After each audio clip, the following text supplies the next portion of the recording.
이상이고요.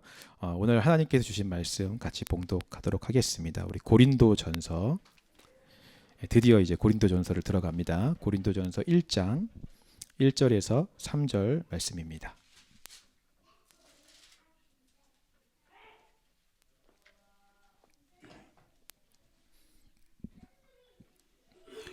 네, 우리 3절 말씀이니까요. 우리 한 목소리로 3절 말씀을 같이 좀 읽었으면 좋겠습니다.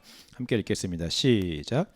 하나님의 뜻을 따라 그리스도 예수의 사도로 부르심을 받은 바울과 형제 소스데네는 고린도에 있는 하나님의 교회 곧 그리스도 예수 안에서 거룩하여지고 성도라 부르심을 받은 자들과 또 각처에서 우리의 주 곧 그들과 우리의 주 되신 예수 그리스도의 이름을 부르는 모든 자들에게 하나님 우리 아버지와 주 예수 그리스도로부터 은혜와 평강이 있기를 원하노라. 아멘. 우리 지난주에 이 고린도 교회가 어떻게 시작이 되었는지를 사도행전 본문을 통해서 우리가 한번 살펴보았습니다. 사람의 힘과 뜻으로 이게 되어진 것이 아니라 하나님께서 계획하시고 하나님께서 인도하심으로 교회가 세워지는 것을 우리가 보았습니다. 그렇기 때문에 이 교회는 하나님이 주인 되시는 하나님의 교회이고 하나님의 뜻에 의해서 인도하심에 의해서 움직여지는 교회라고 하는 거였죠. 지난주에 그것을 우리가 말씀 가운데 하나님께서 우리에게 확신시켜 주시고 또 보여주시는 그런 기쁨과 감격의 시간이었습니다. 우리 플래그십 처치를 하나님께서 그렇게 세워가시고 인도해 가실 줄 믿습니다. 우리 한번 외치고 시작할까요? 지난주 했던 것처럼 우리는 라이징 플래그십 처치입니다. 네, 오늘부터는 이제 고린도전서 본문으로 이제 세워진 고린도 교회의 모습을 우리가 하나하나 좀 살펴보기를 원합니다. 그러기 전에 먼저 고린도가 좀 어떤 지역인지 우리가 알 필요가 있습니다. 네.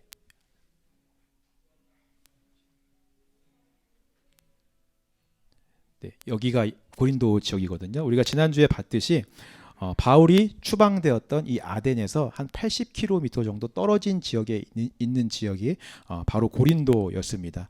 이 지역은 로마에 의해서 한번 멸망이 되었던 그런 도시였습니다.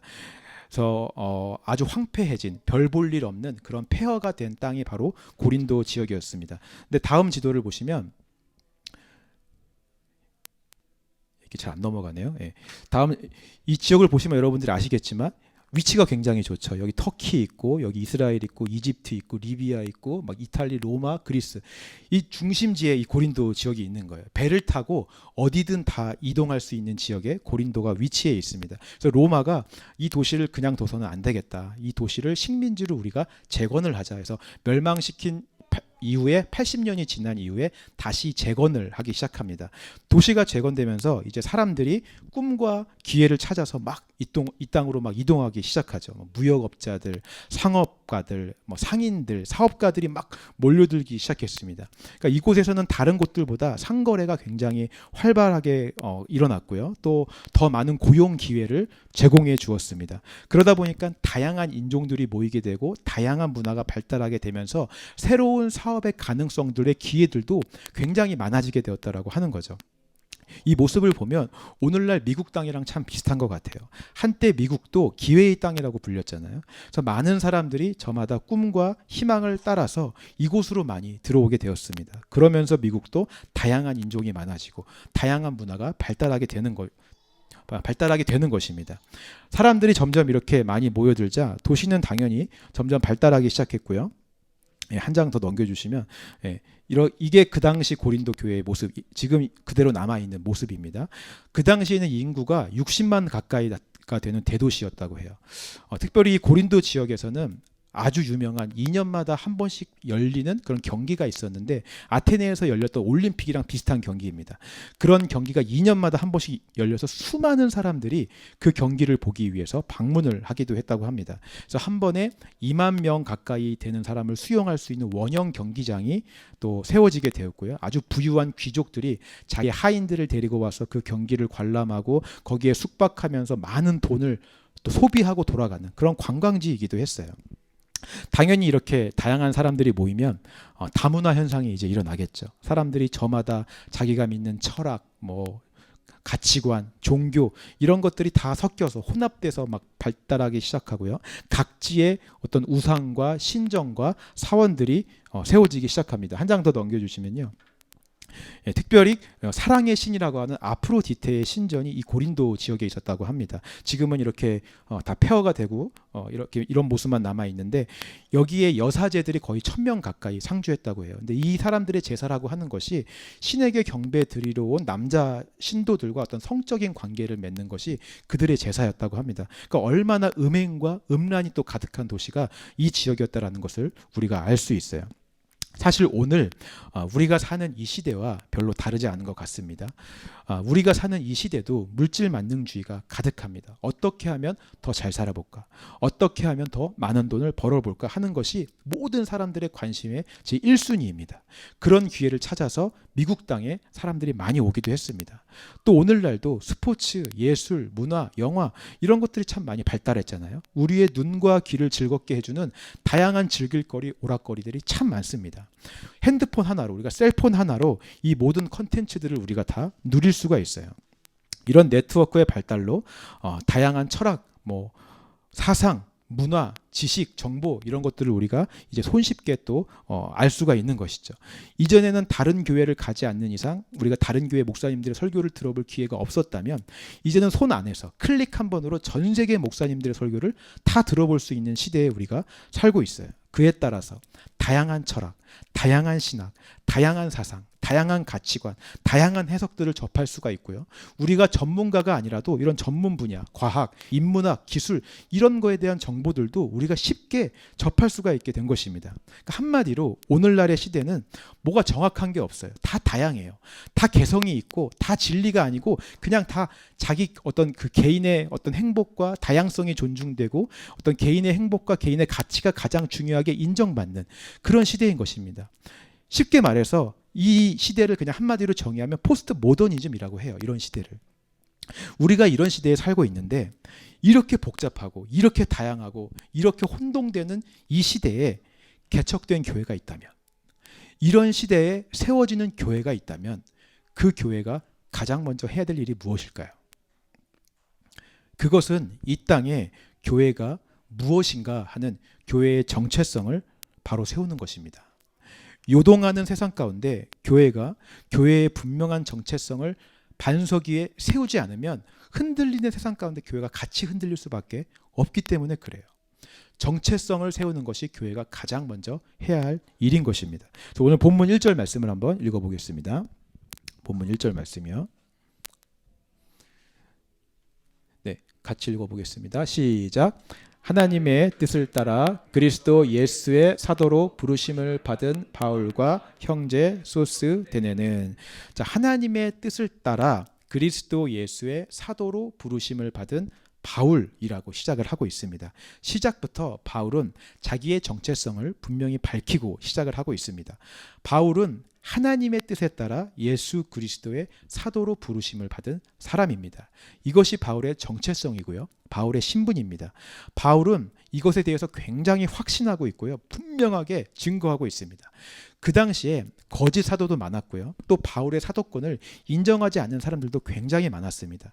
그 당시에 사람들이 생각하는 사도의 기준은 예수님의 12제자를 가리키는 말이었어요. 그러니까 예수님을 직접 보고 예수님과 함께 했고 예수님께 직접 가르침을 받고 예수님께 직접 파송을 받은 이 12명만이 사도였는데, 사도 바울은 그렇지 않으니까 바울은 사도가 아니라고 사람들이 주장을 한 것입니다. 이런 논쟁은 신학적인 것이기 때문에 깊게 들어가면 한도 끝도 없어요. 근데 나중에는 예수님의 제자인 누가도 바울을 사도라고 인정을 했어요. 그러니까 어쨌든 분명한 것은 바울은 자신의 사도권에 대해서 사람들이 아무리 인정해 주지 않아도, 아무리 의심하고 비방해도 자기 자신은 확신하고 있었다라고 하는 거죠. 자신이 예수 그리스도를 만났고 다른 사도들처럼 예수 그리스도를 분명히 만났고 예수로부터 보내심을 받았다라고 하는 확신이 바울 안에 있었다라고 하는 것입니다. 누가 뭐래도 굽히지 않고 포기할 수 없는 그의 정체성이었어요. 오늘 우리 교회가, 저와 여러분들이 정체성을 세우기 위해 가장 먼저 가져야 될 것은 바로 이것입니다. 누가 뭐라고 해도, 상황이 어떠해도 바울처럼 흔들리지 않는 이 확신을 갖고 있는 거예요. 우리의 소명이 하나님께로부터 왔다 하는 분명한 확신이 저와 여러분들 가운데 있어야 합니다. 그렇다면 이 확신은 어디서 오는 것일까요? 여러 번 말씀드렸지만 이것은 결코 내 안에서 나오는 것이 아닙니다. 내 안에 어떤 느낌 같은 것도 아니고 감정적인 것도 아니고 신비한 체험 같은 것도 아닙니다. 물론 바울은 다메섹 도상에서 예수님을 만나고요. 음성도 듣고 신비한 빛 가운데서 눈도 멀게 되는 그런 신비한 체험을 했습니다. 근데 그것이 바울을 회심하게 하는 계기가 되긴 했어요. 그러나 그것이 그의 사도권에 대한 부르심에 대한 확신은 아니었습니다. 그가 오늘 본문에서 고백하듯이 그의 확신은 하나님의 뜻에 따라 예수의 사도로 보내심을 받은 그의 확신은 하나님의 뜻에서부터 온 것이었다라고 하는 것입니다. 바울의 경험에서 온 것도 아니고 감정에서 온 것도 아니고 체험에서 기반한 것도 아니고 바울 안에서 나오는 것이 아니라 하나님의 뜻에 있었다라고 하는 것이죠. 이 확신이라고 하는 것은 그래서 위에서부터 주어지는 것을 여러분 믿으시기 바랍니다. 나의 어떠함으로부터 나오는 것이 아니라 하나님의 어떠함으로부터 오는 믿음의 확신이 바로 이 부르심이에요. 이 소명인 것입니다. 그래서 이 소명에 대한 확신은 우리가 위가 아니라 자꾸 땅을 보고 나를 보고 사람을 보고 상황을 보면 이 확신은 늘 흔들릴 수밖에 없어요. 늘 헷갈릴 수밖에 없는 것입니다. 내가 조금 못 살고 좀 어려워지면 나는 확실히 내가 있을 자리가 여기가 아닌가 보다. 난 제대로 살지 못하는데 난 소명이 없는가 보다. 내가 몇 년을 이렇게 했는데 아무런 열매가 없네. 여기가 내가 있을 자리가 아닌가 보다. 사람들이 나를 인정해 주지 않네. 난 부르심이 아닌가 보다. 내 모습과 내 상황을 보면 이것은 늘 흔들리는 거예요. 그래서 우리가 가장 많이 하는 실수가 이것입니다. 뭔가 눈에 잘 되어야지. 뭔가 달라지는 것이 있어야지. 뭔가 열매가 있어야지 내가 잘하고 있는 것이고 내가 있어야 할 곳에 내가 있다라고 우리가 잘못 생각하는 거예요. 예를 들어 내가 주일학교를 맡으면 주일학교가 부흥이 돼야 돼요. 내가 찬양팀을 하면 찬양팀이 하나가 돼갖고 찬양을 잘 해야 되는 거예요. 내가 구역장을 맡으면 구역 모임이 잘 돼야 돼. 그래서 사람들에게 인정받고 눈에 보이는 열매도 있어야지 내가 있어야 할 곳에 있다라고 우리가 생각을 하는 것입니다. 내가 부르심에 맞는 자리에 있다라고 내가 생각을 하는 거예요. 그러나 그렇지 않습니다. 바울은 평생을 사도권으로 의심을 받았어요. 사람들에게 많은 비방을 받았습니다. 그가 목숨이 다하는 날까지 정말 사도 바울이 죽을 때까지 바울을 미워하고 싫어하는 사람들이 있었어요. 바울을 인정하지 않는 사람들이 가득했습니다. 물론 그의 인생에 성공이라고 할 만한 업적들도 있었지만 그에 비해서 실패라고 부를 만한 것들이 더 많았습니다. 어려운 일이 더 많았어요. 상황은 늘 그래요. 잘 될 때도 있고 안 될 때도 있습니다. 좋을 때도 있고 나쁠 때도 있어요. 모든 사람들이 나를 인정할 때도 있지만 싫어할 때도 있어요. 모든 사람들이 다 나를 좋아하지 않아요. 바울도 마찬가지였습니다. 처음에 바울의 동역자인 바나바랑 같이 했어도 둘이 의견이 안 맞아서 싸우고 갈라지는 일들이 비일비재했어요.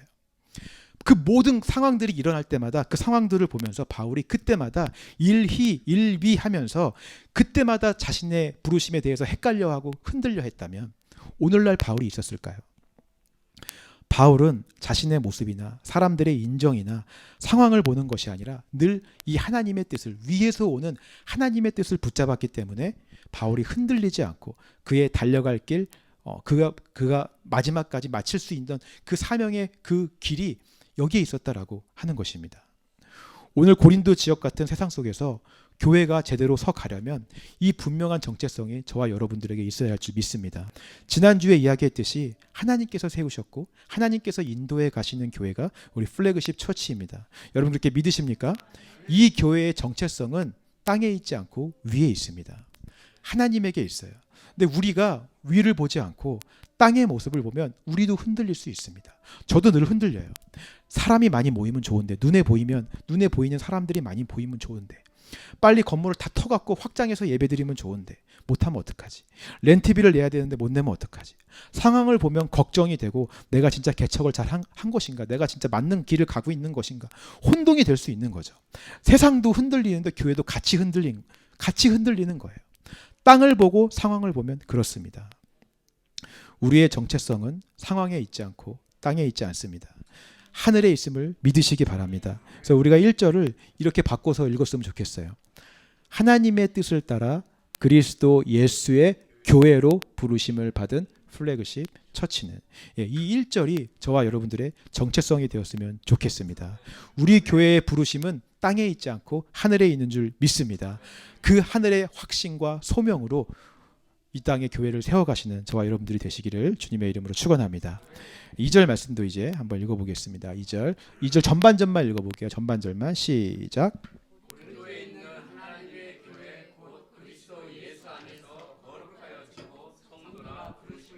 네, 거기까지. 두 번째, 고린도에 있는 하나님의 교회, 그리스도 예수 안에서 거룩하여지고 성도라 부르심을 받은 자들이라고 나오고 있습니다.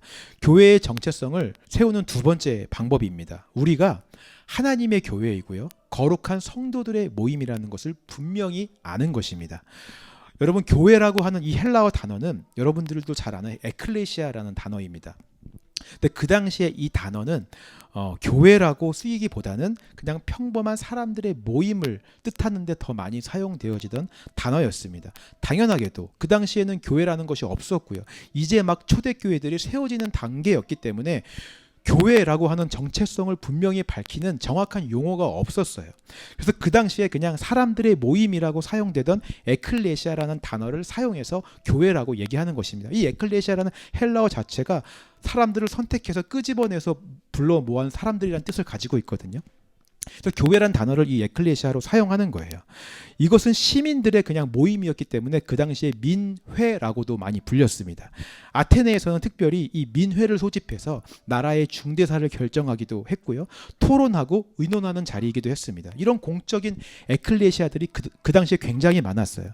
사람들이 또 자신들이 원하는 사람들끼리 모여서 필요한 것들을 나누고 회의하는 에클레시아도 많이 있었습니다.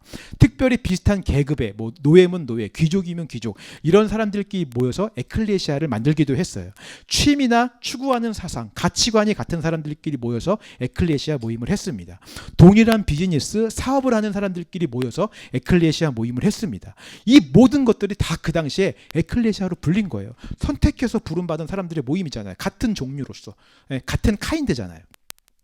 특별히 고린도 지역은 처음에 이야기했듯이 얼마나 많은 사람들이, 다양한 문화와 다양한 사람들이 많이 모였겠어요. 그러니까 자신들의 기호에 맞는 그런 다양한 에클레시아들을 만들어서 활동하고 모임을 하고 거기서 자기 필요한 것들을 얻고 만족을 채우는 일들이 많았다라고 하는 것입니다. 그래서 바울이 지금 그런 에클레시아들과 구분하고 있는 거예요. 2절 말씀에 에클레시아 앞에 하나님의를 붙였어요. 이것은 하나님의 에클레시아다. 세상의 그런 민회와는 분명히 구분이 되는 다른 하나님의 모임이다라고 구별을 하고 있는 것입니다. 그리고 거룩한 성도라 부름받은 자들의 모임이다 라고 구별하고 있는 거죠. 이 정체성을 분명히 바울이 밝히고 있는 것입니다. 오늘 교회가 이런 흔들리는 세상 속에서 정체성을 분명히 하려면 우리가 하나님의 거룩한 성도들의 모임인 하나님의 에클레시아라는 것을 분명히 알아야 합니다. 그렇지 않으면 교회도 세상의 민회가 될 수 있어요. 그저 자신들의 필요에 의해 모이는 모임, 자신들과 친하고 좋아하고 맞는 사람들하고의 모임, 내가 원하는 것을 이루기 위한 모임으로 전락해버릴 수 있는 것입니다. 제가 부목사로 사역을 할 때 구역을 편성하는 기간이 있잖아요. 한 달 정도 구역을 편성한다 그러면 한 달 내내 전화를 가장 많이 받는 게 이것입니다. 목사님, 저는 저 사람이랑은 구역 못하니까 바꿔주세요. 구역으로 옮겨주세요.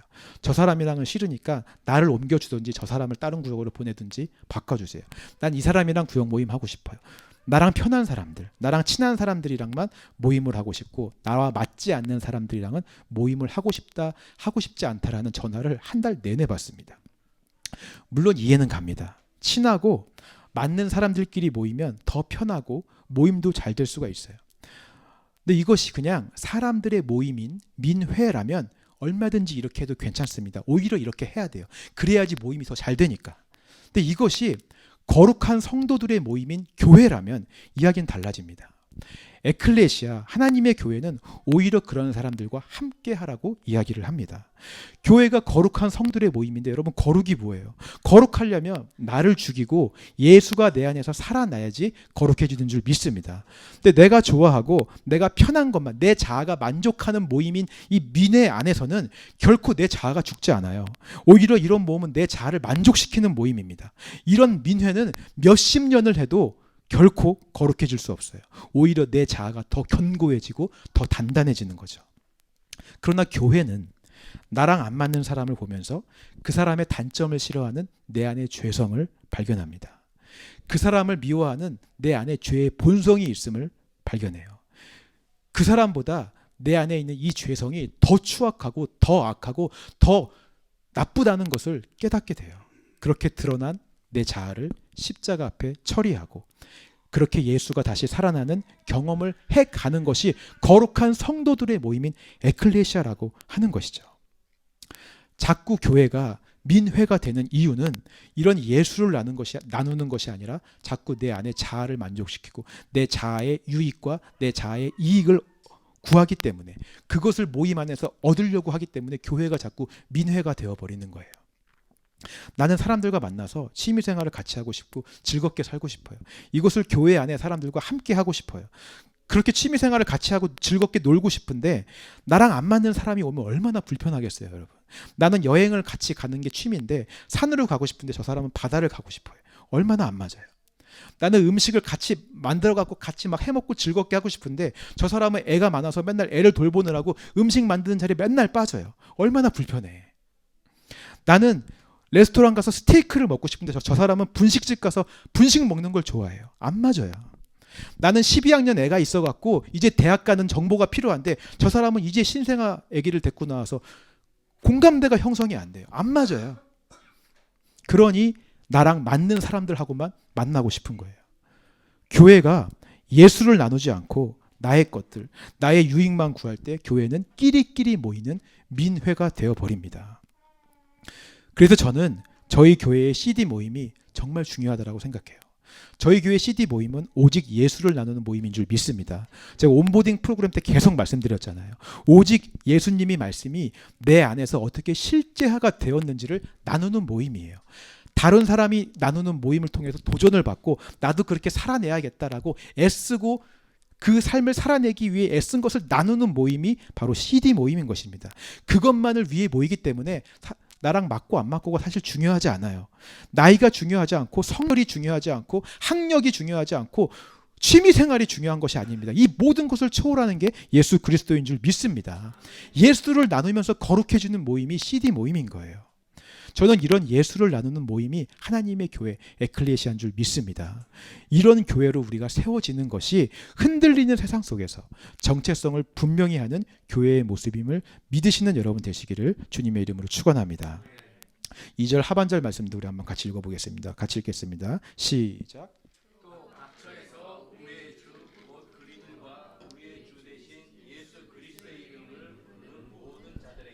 자, 마지막 세 번째로 교회의 정체성을 바로 세우기 위해서는 각 처에서 우리 주 곧 그들과 우리의 주 대신 예수 그리스도의 이름을 부르는 자들이 되어야 합니다. 여러분, 교회를 지칭하는 단어 중에 에클레시아 말고 한 단어가 더 있습니다. 여러분 들어보셨을 거예요. 오이코스라고 하는 단어가 있습니다. 이것은 보통 가정교회를 지칭할 때 많이 사용되던 단어였어요. 그 당시에 가정에서 소그룹, 어차피 초대교회가 다 가정에서 모이는 교회였으니까 그런 소그룹으로 모이는 모임들을 보고 오이코스라고 부르기도 했습니다. 에클레시아도 그렇고요. 이 오이코스도 그렇고 그 당시에 교회를 가리켰던 이 단어들의 공통점이 한 가지 있습니다. 이 단어들은 모두 사람들의 모임을 뜻하는 단어였어요. 여기 어디에도 교회가 건물이라거나 특정한 장소를 가리키는 뜻이 포함되어 있지 않습니다. 대표적으로요, 그 당시에 장소나 건물을 가리켰던 단어 회당이라고 하는 단어가 있었어요. 유대인들이 모였던 장소, 회당이라는 장소가 있었죠. 이 회당을 결코 교회라고 부르지 않았습니다. 오늘날도 마찬가지예요. 엄밀히 말해서 이 교회 건물은 사실 예배당이라는 말이 더 맞습니다. 교회는 이 예배당 안에 모인 저와 여러분들의 모임을 교회라고 하는 거예요. 저와 여러분들이 교회인 것입니다. 여러분 이렇게 믿으십니까? 여기서 한 번 더 외치고 가야 될 것 같아요. 우리가 라이징 플래그십 처치입니다. 저와 여러분들이 예수 그리스도의 몸된 교회예요. 우리가 교회이기 때문에 사실 건물인 이 예배당에서 뭔가를 하는 것은 사실 그렇게 중요한 것이 아닙니다. 많이 하는 것은 중요한 것이 아니에요. 이 예배당 건물을 우리가 크게 짓는 것도 사실 중요한 것이 아닙니다. 이 예배당 건물에서 사람들이 많이 모이는 것도 물론 많이 모이면 좋겠지만 많이 모이는 것이 중요한 것이 아니에요. 이것보다 더 중요한 것은 오늘 말씀처럼 각처에서 우리가 있는 곳에서 우리가 교회로서 예수 그리스도의 이름을 부르는 자가 되는 것이 가장 중요한 것임을 믿으시기 바랍니다. 이전에는 제가 이렇게 말씀을 드리면 이렇게 말씀하시는 분들이 꼭 있었어요. 아니 목사님, 교회가 사람이 많아서 건물을 크게 지으면 할 수 있는 게 얼마나 많습니까? 거기서 학교도 할 수 있고 썸머스쿨도 하고 지역 행사도 하고 교회가 더 많은 것을 하면 좋은 거 아닙니까? 많이 하면 좋겠죠. 그러나 그런 것들은 교회가 아니어도 할 수 있는 세상의 민회들이 참 많이 있습니다. 여러분, 오히려 그런 세상의 민회들이 교회보다 더 전문적으로 잘하고 더 좋은 퀄리티를 제공하며 더 잘하고 있어요. 그런 세상의 기관들이 더 많이 있어요. 그런 것들도 하는 거 좋지만 저는 교회가 이 땅에서 정체성을 바로 세우기 위해 교회만이 할 수 있는 일을 하는 것이 더 좋다고 믿습니다. 세상은 할 수 없고 오직 부름받은 성도들의 모임인 교회만 할 수 있는 일을, 거기에 에너지를 다 투자하는 것이 저는 올바른 모습이라고 믿어요. 그것이 뭐냐면 각처에서 우리가 맡은 자리에서 우리가 교회로서 예수 그리스도가 우리의 주인이시라고 선포하는 거예요. 하나님의 자녀된 삶을 살아내는 것입니다. 이것은 부름받은 교회가 아니면 그 누구 할 수 없는 일이기 때문에 그래요. 내가 학교 선생님이라면 내가 있는 그 자리에서 학교에서 주의 이름을 외쳐야 돼요. 내가 비즈니스를 한다면 그 사업체에서 예수님이 주인 대신에 나타나야 돼요. 그곳이 교회가 되어야 되는 것입니다. 각처가 하나님의 교회가 되어야 돼요. 이것은 세상은 절대 할 수 없는 일인 거예요. 교회로 부름받은 저와 여러분들만이 할 수 있는 일인 줄 믿으시기 바랍니다. 한 가지 예를 들어보겠습니다. 여러분 혹시 웹툰이라고 하는 것을 들어보신지 모르겠어요. 예전에는 만화책이라 그래갖고 우리가 이런 만화책을 책으로 된 걸 많이 봤잖아요. 이렇게 넘겨가면서. 근데 요새는 셀폰으로 그런 만화들을 이렇게 스크롤하면서 올려가면서 보는 것이 대세가 되었습니다. 근데 그런 만화들을 이제 웹툰이라고 하는데요. 그 웹툰 중에 혹시 여러분들이 아실지 모르겠지만 더 복서라고 하는 웹툰이 있습니다. 정지훈이라고 하는 웹툰 작가가 쓴 책이에요. 쓴 작품입니다. 이 작품은 네이버에서 연재가 되었고요. 정말 인기가 많고 정말 많은 사람들이 본 작품이에요. 근데 이 작품을 아무 생각 없이 보면 한 천재 복싱 선수가 성장해 가면서 챔피언이 되는 그냥 그날 흔한 아주 성장형 스토리를 담은 그런 내용인 것 같아요. 근데 자세히 보면 그렇지가 않습니다. 제가 설교하다가 갑자기 만화 이야기를 하는데 간략하게 줄거리를 설명드릴게요. 한 천재 소년이 있었습니다. 근데 이 소년은 어릴 때부터 어둠 가운데 태어났어요.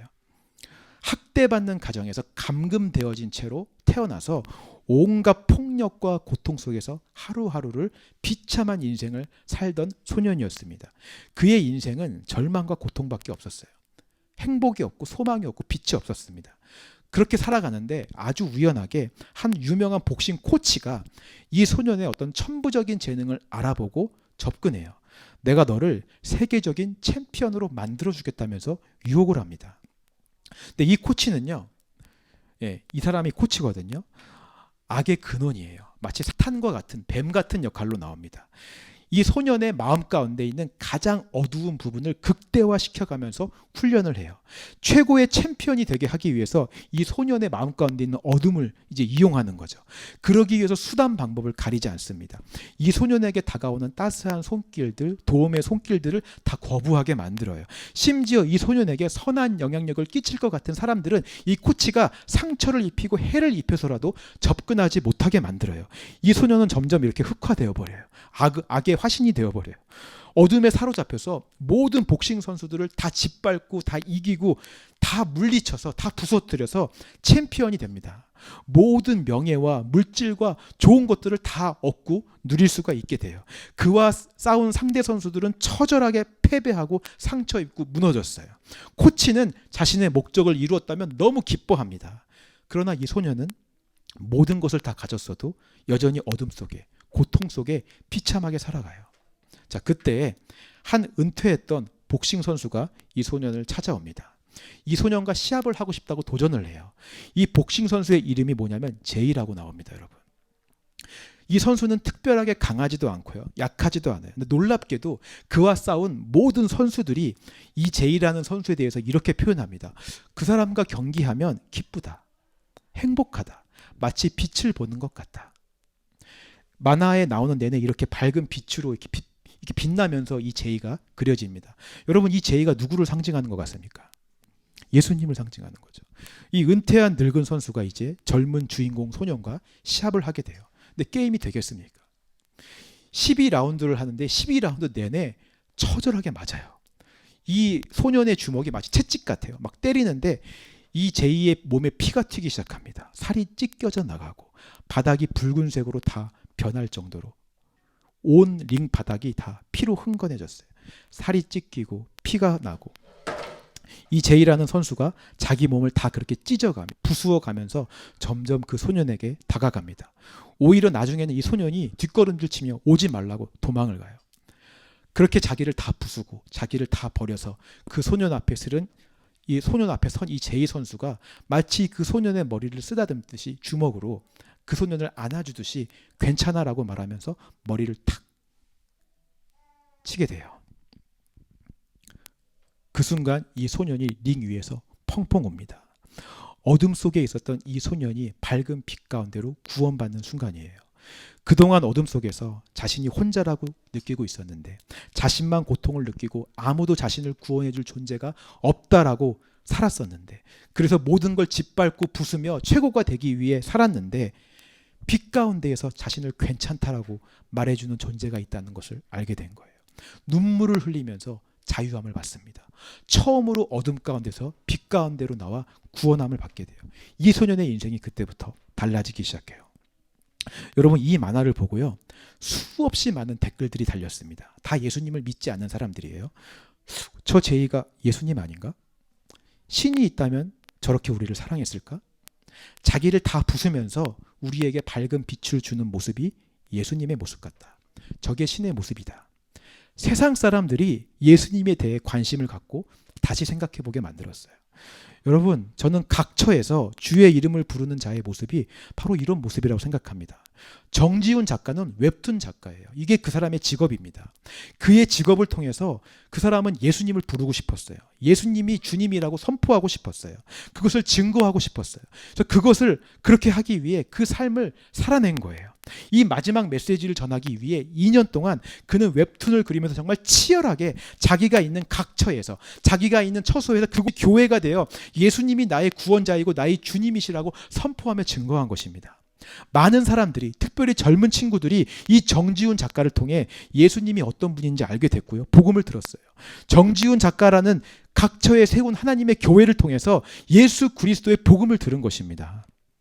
오늘 흔들리는 이 세상 속에서 저는 교회의 정체성이 이거라고 생각해요. 우리가 있는 자리에서 주의 이름을 외치는 것입니다. 저와 여러분들은 각처에 하나님의 교회로 세움받은 존재임을 믿으시기 바랍니다. 건물이 교회가 아니라 건물을 크게 지어서 여기서 일주일에 딱 한 번 예배 나와서 일주일에 한 번만 잘 사는 게 교회가 아니에요. 우리가 있는 삶의 자리에서 우리가 교회로서 주의 이름을 부르는 것이 하나님이 교회로 부르신 사명인 줄 믿습니다. 오늘 우리가 있는 자리가 어디든지 우리의 삶 속에서 주를 그리스도라 부르시는 저와 여러분들이 되시기를 주님의 이름으로 축원합니다. 마지막 3절 말씀 읽고 마치겠습니다. 함께 읽겠습니다. 시작.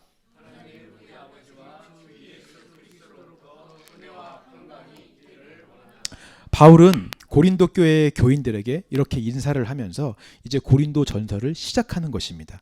흔들리는 세상 가운데, 혼란한 고린도 지역 가운데 교회의 정체성을 먼저 바로 세우면서 인사를 하는 거예요. 첫 번째로 너희의 부르심에 대한 확신을 분명히 해라. 이것은 우리의 안에서 나오는 것도 아니고 우리의 상황에서 나오는 것도 아니고 눈에 보이는 땅에 있는 것이 아니라 하나님의 뜻에서 왔다. 위에서부터 오는 분명한 소명이고 확신임을 믿어라 라고 얘기를 하고요. 두 번째로는 교회는 세상의 민회가 아니다. 우리들끼리 끼리끼리 모여서 내가 좋아하는 것을 얻고자 하는 모임이 아니라 거룩한 성도들의 모임인 하나님의 교회이다. 이것이 교회의 정체성이다. 그리고 세 번째로 교회는 건물과 장소가 아니라 각 처에서 주의 이름을 부르는 자들의 모임이 바로 교회이다 라고 이야기를 하는 것입니다. 그렇게 이 정체성대로 살아갈 때 우리 안에 그리스도의 은혜와 평강이 가득할지어다. 흔들리는 세상 속에서 세상은 흔들리고 복잡하고 다양하고 헷갈려도 교회는 하나님의 은혜와 평강이 가득할 줄 믿습니다. 이 정체성대로 우리가 살아갈 때 오늘 이 아틀란타 지역에서 하나님께서 우리 플래그십 처치를 세우셨습니다. 저와 여러분들이 이 정체성을 세워가기를 소망합니다. 부르심에 대한 분명한 확신과 하나님의 교회라는 세상의 미래가 아닌 하나님의 교회라는 이 확신과 각 처가 우리가 있어야 될 교회의 모습이라는 이 확신을 가지고 교회의 정체성을 분명히 세우며 살아갈 때 저와 여러분들에게 오늘 바울의 인사처럼 그리스도의 은혜와 평강이 있기를 원하노라. 그렇게 될 줄 믿습니까? 그 은혜를 경험하시는 여러분 되시기를 주님의 이름으로 축원합니다.